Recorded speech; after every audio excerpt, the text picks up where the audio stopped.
ప్రతిపక్షంలో ఉన్న మనం ప్రశ్నిస్తామంటే అమ్మ నా బూతులు తిడతా ఉన్నాడు ఇక్కడ ఉన్నటువంటి ఎమ్మెల్యే.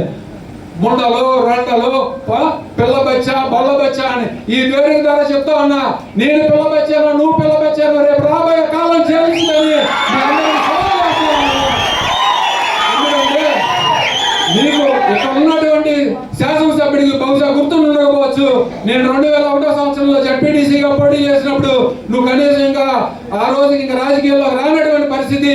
నా తండ్రి లేకపోతే మా మామ చిట్టుబాబు పోటీ చేసి వాళ్ళు అక్కడ సర్పంచులుగా వ్యవహరించేటువంటి తరుణంలో నువ్వు కనీసం రాజకీయాల్లో డైపర్లు కూడా వేసుకున్నావు. నువ్వా మన గురించి చెప్పేది, నువ్వా మన పరిపాలన గురించి చెప్పేది. ఎల్లప్పుడూ కమ్యూనిస్ట్ కుటుంబంలో నుంచి పుట్టి కమ్యూనిస్ట్ కుటుంబంలో ఎదిగి మేమందరం ప్రజాసేవ చేయాలన్నటువంటి ఆనాడు ఎన్టీ రామారావు గారు నేతృత్వంలో మేమందరం పనిచేసినటువంటి వ్యక్తులు. నువ్వు దోచుకో దాచుకో పంచుకో అనేటువంటి నీచమైనటువంటి నాయకుడు చంద్రబాబు